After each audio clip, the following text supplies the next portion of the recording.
पुण्यातील सकाळनगर औंध बाणेर परिसरात faith food organic India private limited या कंपनीच्या पुढाकारातून अवघ्या 12 गुंठ्यांच्या जागेत परदेशी स्ट्रॉबेरीची सेंद्रिय लागवड करण्यात आली आहे। मुरानो आणि ब्रिलियन्स या इटली आणि अमेरिकेतील प्रजातींची लागवड येथे करण्यात आली असून मोठ्या आकाराच्या लालफडक आणि गोड चवीच्या या स्ट्रॉबेरी पुणेकरांचे लक्ष वेधून घेत आहेत। नोव्हेंबर महिन्यात सुमारे 6000 रोपे लावण्यात आली होती। नियोजनबद्ध लागवडीमुळे अवघ्या 2 महिन्यांमध्ये झाडांना फळधारणा झाली असून एका झाडापासून 2 ते 3 किलोपर्यंत उत्पादन घेतले जात असल्याचा दावा आयोजकांनी केलाय। ताजी स्ट्रॉबेरी प्रति किलो सुमारे 900 रुपयांना विक्रीस ठेवण्यात येते। या प्रकल्पाचं खास वैशिष्ट्य म्हणजे स्वतः तोडा स्वतः खा ही संकल्पना ऑनलाईन बुकिंगद्वारे दररोज 40 ते 50 कुटुंब येथे भेट देतात आणि शेतात जाऊन स्वतः स्ट्रॉबेरी तोडण्याचा अनुभव घेतात। लहान मुलांना शेतीविषयी माहिती देण्याचं कामही इथे केलं जातं। सेंद्रिय शेती, ॲग्रो टुरिझम आणि थेट ग्राहकांपर्यंत उत्पादन पोहोचवण्याचा हा अभिनव प्रयोग सध्या पुणेकरांसाठी खास आकर्षण ठरत आहे। शहरामध्ये हे आपला दुसरं वर्ष आहे आपण स्ट्रॉबेरीचं उत्पादन करतोय। लास्ट इयरला आपण एक ऑलमोस्ट 4 ते 5 व्हरायटी पहिल्यांदा हे ते लावल्या आणि त्याच्यातनं डिसाईड केलं की कोणत्या चांगल्या ह्या वातावरणात येऊ शकतात। म्हणजे औंध सारख्या सिटीमध्ये आपण आता हे फार्मिंग करतो आणि हे सगळं आम्ही सेंद्रिय पद्धतीने फार्मिंग केलं जातं। तर मग लास्ट टाइम आम्हाला असं निदर्शनात आलं की मुनोरो आणि ब्रिलियन्स ह्या 2 व्हरायटी ह्या हवामानाला व्यवस्थित आहेत।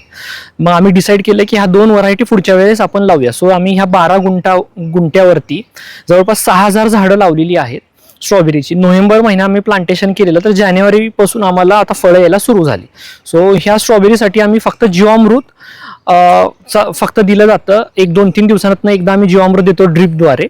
आणि आता ह्या इथं पाणी कमी लागावं म्हणून आम्ही मल्चिंगचा वापर केलेला आहे आणि वीड नियंत्रण करण्यासाठी आम्ही आता मध्ये वीड मॅट्स ठेवलेले आहेत, कारण की ह्या इथं शहरामध्ये शेतमजूर जी भेटतात ते खूप कमी भेटतात। सो आमचं दुसरं शेत आहे भासगावला, तिथून आम्ही आमचे शेतमजूर आणतो आणि ह्या इथं त्यांच्याकडनं कामं करून घेतो। पाणी आपल्याकडे इथे बोरवेल आहे, तर तिथून आपण कनेक्शन घेऊन आता इथे ड्रिप इरिगेशनचं हे केलेलं आहे। आणि आम्ही लावायच्या आधी आपण मातीचे टेस्टिंग वगैरे करतो की बाबा त्यामध्ये किती काय कमी आहे, O2ची लेवल वगैरे काय आहे। अकॉर्डिंगली मग आम्ही शेणखत वगैरे भरून मग हे स्ट्रॉबेरीचं प्लांटेशन केलेलं आहे। रोग आणि कीड लागू नये यासाठी काय प्रोसेस राबवली? रोग आणि कीड लागू नये यासाठी आपण प्रिकॉशनरी स्प्रे घेतो। ऑर्गॅनिक मध्ये असं असतं की रोग लागल्यानंतर काही स्प्रे घेत नाही, ते लागू नयेत म्हणून स्प्रे घेतात। मग आम्ही सध्या काय करतो, लिंबाचा पाला उकळून त्याच्यापासून जे पाणी येतं त्याचा स्प्रे आम्ही घेतो। इतर नवख्या शेतकरी विद्यार्थ्यांना आपण प्रशिक्षण देता का? हा, ज्याला कोणाला शिकायची इच्छा असते की बाबा स्ट्रॉबेरी कशी केली जाते वगैरे त्याची माहिती आम्ही दिली जाते आहे। असं नाही की बाबा हे ज्ञान आपल्यापुरतीच मर्यादित आहे। आम्ही हे पास ऑन करायची इच्छा असते आणि आम्ही पास ऑन करतो।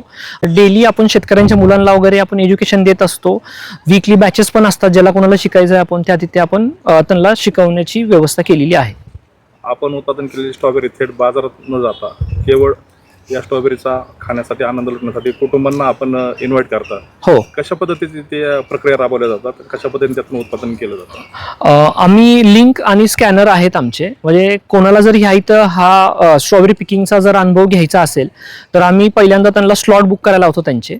म्हणजे आता सोमवारपासून रविवार सगळे दिवस चालू आहेत। सकाळी 8 पासून संध्याकाळी 6 वाजेपर्यंत आमचं स्ट्रॉबेरी इव्हेंट सुरू असतो। मग आम्ही स्लॉट प्रमाणे त्यांना बोलवतो किंवा सपोज आज कोणाला यायचं तर त्यांनी आम्हाला फोन करून कळवावं की किती जण आहात, त्या अकॉर्डिंगली आम्ही त्यांना स्लॉट देतो आणि मग तसे त्यांचे स्ट्रॉबेरी पिकिंगचे इव्हेंट्स आम्ही अरेंज करतो। म्हणजे माणसं येऊ शकतात त्यांच्या घरच्यांबरोबर, ते त्यांची स्वतःची स्ट्रॉबेरी पिक करून ते त्यांची स्ट्रॉबेरी वजन करून घेऊन जाऊ शकतात। महाबळेश्वरच फक्त सगळ्यांना माहित होते की स्ट्रॉबेरी येऊ शकते, तसं ह्या इथंही आम्ही प्रयोग करून नवीन औंधमध्ये शेती चालू केली स्ट्रॉबेरीची आणि त्याच्यामुळे आम्हाला उत्पन्नही चांगलं भेटलं आणि लोकांनाही आम्हाला ऑर्गॅनिक स्ट्रॉबेरी द्यायची एक संधी मिळाली। मग आता बाकीच्यांसाठी हेच आहे की तुम्ही शेतीमध्ये नवीन आधुनिक उपक्रम राबवून वेगवेगळी शेती तुम्ही करू शकता आणि त्यांनी तुम्हाला उत्पन्नामध्ये पण भर भेटते। आपण कीड आणि रोग नियंत्रणासाठी तर गोमूत्रच, आपल्या गायींचंच गोमूत्र आणि नीम ऑइलची पण फवारणी करतो। तर त्यामुळे मग किडीला नियंत्रण राहतं आणि प्युअर ऑर्गॅनिक पण होतं ते। शेतीसाठी इतर तरुणांना किंवा विद्यार्थ्यांना आपल्याकडून काय प्रशिक्षण देण्याची पद्धत आहे का? आपले जे SIC ला जे ट्रेनिंग सेंटर चालतं, तर मग तिथले विद्यार्थी वगैरे इथं ऑन ग्राउंड येऊन काम करतात। शासनाकडून काही मदत किंवा अनुदान मिळतं? सध्या तर काही नाही। अशाच शेती वाढवण्याचा व इतर पिके देण्याचा विचार आहे का?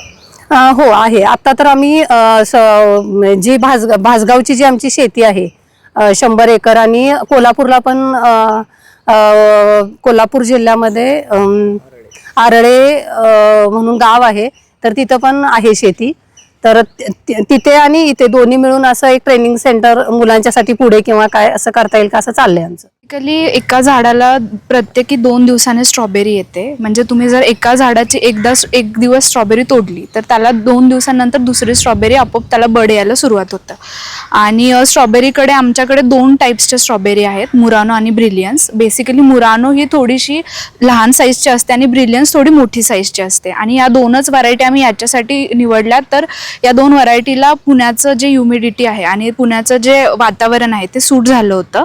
आणि या 2 व्हरायटी यासाठी की लोकांना या व्हरायटी फक्त बेसिकली आपल्या भारताच्या बाहेरच मिळतात. या व्हरायटी महाबळेश्वरमध्ये जी व्हरायटी भेटते ती वेगळी असते. ही व्हरायटी लोकांना कळावी कशी टेस्ट आहे आणि त्या कसं आहे त्यासाठी या व्हरायटीमध्ये तुम्ही बघू शकता या स्ट्रॉबेरीला बाहेरच्या साईडने पण सीड असतं. सो त्यामुळे ही थोडीशी डिफरंट आहे आणि याची चव पण बाकीच्या स्ट्रॉबेरीजपेक्षा वेगळी असते.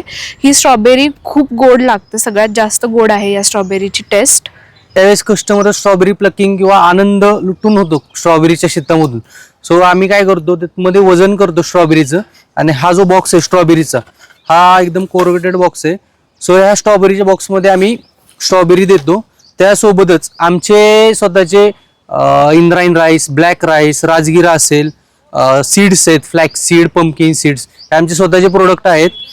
स्नॅकिंग आयटममध्ये आल्मंड आणि किनोवापासून बनवलेले बिस्किट आहेत. यामध्ये आपण मैद्याचा वापर करत नाही आणि साखरेच्या ऐवजी गुळाची पावडर वापरतो.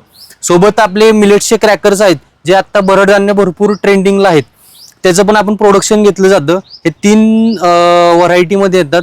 चीज क्रॅकर असेल, कॅज्यू स्पाइस असेल, पेरी पेरी असेल. सो हे बेक केलेले क्रॅकर्स आहेत, ते पण आपण सोबत सेलिंगसाठी इथे ठेवतो आणि त्याची पण आपण परिचय करून देतो कस्टमरला. लोकांचा प्रतिसाद कसा आहे? लोकांचा प्रतिसाद भरपूर आहे. आता पुढच्या आठवड्यामध्ये जवळजवळ आमचे पूर्ण बुकिंग फुल्स आहेत. सो अजून तरीही इन्क्वायरीज वगैरे येत आहेत भरपूर. सॅटर्डे संडे तर भरपूर लोक येत आहेत, आनंद लुटतायत. एका दिवसाला किती कुटुंबाचं इथं व्यवस्थापन केलं जातं? एका दिवसाला जसं जवळजवळ एक 25 ते 30 कुटुंबचं व्यवस्थापन केलं जातं. त्यासोबत एका कुटुंबासोबत 7 माणसं, 4 माणसं असे विविध माध्यमातून येत आहेत.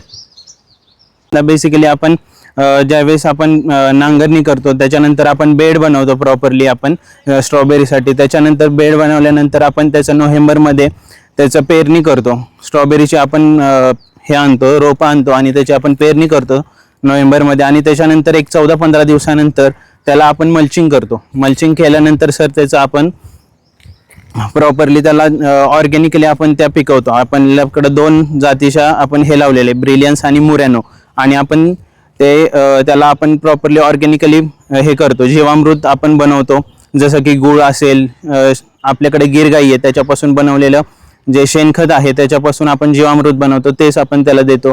पिरियडिकली आपण त्याला पाणी देतो. आपण बाकी कोणतेही पेस्टिसाइड्स असेल किंवा केमिकल्स असतील आपण त्याचा यूज करत नाही आपण स्ट्रॉबेरी पिकवण्यासाठी. त्याच्यामुळं आपली स्ट्रॉबेरी जी आहे ती ऑर्गॅनिकली आपण पिकवल्यामुळं आपण ती डायरेक्टली खाऊ शकतो आणि हा एक वेगळा एक्सपिरियन्स आहे. सो किती उत्पादन घेतलं जातं? एका झाडाला मिनिमम मॅक्झिमम किती स्ट्रॉबेरी येतात? मिनिमम आपल्या एका झाडाला 3-4 किलोपर्यंत येतात. मॅक्झिमम 5-6 किलोपर्यंत त्याला स्ट्रॉबेरी येत राहतात. जितकं आपण प्लकिंग करेल तसं त्या स्ट्रॉबेरीज वाढत राहतात. स्ट्रॉबेरीसाठी बेसिकली आपल्याला थंड वातावरण राहतं, तर आपण इथं ते झाडं वगैरे असल्यामुळं किंवा ज्या व्हरायटीज आपण लावल्यात त्या थंड थोडंसं ह्युमिड म्हणजे थोडंसं उष्णता असली तरी ते येतात. आणि आपण एक औंधमध्ये सकाळनगरमध्ये एक वेगळा एक्सपिरियन्स केलेला आहे. सो आपण नोव्हेंबर मध्ये आपण हे रोप पेरणी वगैरे करतो आणि आपला मार्चपर्यंत हा सीझन चालू असतो सर. आणि या 12 गुंठ्यामध्ये अंदाजे किती रोपं असतील आणि किती उत्पादन यातून निघतं? ह्याच्यात 2 ते 3 हजार रोपं असतील सर. 400 किलो ते 500 किलो उत्पादन निघू शकेल. तर काय सांगाल एकंदरीत स्ट्रॉबेरी शेतीच्या ह्या हंगामात कशी सुरुवात असते, काय दिनचर्या? सो पहिलं आम्ही जेव्हाही आम्हाला काही इन्क्वायरीज येतात कस्टमर्सचे तर त्यांना आम्ही पहिलं अटेंड करतो, त्यांना व्हॉट्सअपवरती रजिस्ट्रेशन लिंक्स वगैरे पाठवतो, त्यांना त्यांचा फॉर्म भरून घेतो आणि त्या अकॉर्डिंगली त्यांचं स्लॉट बुकिंग करून घेतो. त्यांचं जेव्हा स्लॉट बुक होईल, टायमिंग असतात सकाळी आणि दुपारचं असं टायमिंग्स देतो. तर त्या अकॉर्डिंगली जेव्हा ते इकडे येतात तेव्हा त्यांचं पहिलं आम्ही सांगतो की त्यांना कसं प्लग करायचे असतात स्ट्रॉबेरी, की डायरेक्टली ओढायचे नसतात, की त्यांना म्हणजे जे झाडं आहेत त्यांना नुकसान नाही झालं पाहिजे. तर ते आम्ही त्यांना सांगतो कसं प्लकिंग करायचं. ते सगळं प्लकिंग केल्यानंतर ते आमच्या इथं वेईंगसाठी येतात. वेईंगच्या ठिकाणी आम्ही आमचे स्वतःचे जे ऑर्गॅनिक प्रॉडक्ट्स आहेत जसं तूप झालं, गूळ झालं किंवा बाकी इतर प्रोडक्ट्स आहेत तर त्याचीही आम्ही माहिती देतो. आणि ते सगळं झाल्यानंतर मागच्या साईडला आमचं पॅक हाऊस आहे, तिथं सगळ्या गोष्टी आम्ही रॉ मटेरियलपासनं कसे ठेवले आहेत किंवा परत जे तूप बनवायची प्रोसेस आहे ती कशी आहे ती पण आम्ही दाखवतो. घाण्यावरचं तेल आहे ते कसं बनतं तेही आम्ही सांगतो लोकांना, म्हणजे मुलं येतात त्यांना थोडक्यात हा एक्सपिरियन्स मिळाला पाहिजे ते देतो. परत मागे गौशाळा आहे त्यामध्ये आम्ही सांगतो की कसे गिरगाई आहेत किंवा सहिवाल गाईमध्ये डिफरन्स कसा आहे. त्या मुलांना माहिती नाही ते ही मुलांना मिळू शकतात माहिती या गोष्टींमधून, की मोस्टली जे ट्रेडिशनल मेथड आहेत त्या आपल्याला इथे राहून मुलांना कसं सांगता येईल हे आम्ही थोडक्यात हा एक्सपिरियन्स सेंटर त्यांच्यासाठी क्रिएट केलेला आहे. किती लोक, किती कुटुंब या गोष्टी पाहण्यासाठी भेट देत आहेत? आत्ता बघायला गेलं तर म्हणजे शनिवार रविवार असे आमचे पूर्ण स्लॉट बुक असतात. म्हणजे इकडे 25+ लोक अशी येतात, त्यांचं आम्ही पूर्ण मॅनेज करतो. त्या अकॉर्डिंगली सगळं पुढची प्रोसेस असते. ही प्रोसेस 12 महिने चालू असते का? याचा काही हंगाम आहे असं महिन्याचा? सो आता हे आम्ही फक्त 3 महिने असतं चालू, कारण की तसं हवामान पण लागतं आणि प्लस स्ट्रॉबेरीचं तेवढं प्रोडक्शन पण झालं पाहिजे. आणि जसं माहिती की आम्ही नोव्हेंबरमध्ये सगळे सोईंग वगैरे चालू करतो आणि सोईंग झाल्यावरती आम्हाला हे जानेवारीपासून फ्रूट्स यायला तयार झाले होते. तर त्याच्या अकॉर्डिंग आत्ता मार्च एंडपर्यंत आम्ही हा फेस्टिवल ठेवलेला आहे, स्ट्रॉबेरी फेस्टिवल. एका कुटुंबाला अंदाजे मिनिमम आणि मॅक्सिमम किती दर आकारला जातो? त्यांच्या घेण्यावरती आहे. तर जसं KG अकॉर्डिंग आमचे प्राइजेस ठरलेले असतात. तुम्ही किती ग्राम घेताय किंवा किलो घेताय त्याच्यावरती तसे दर ठरलेले असतात.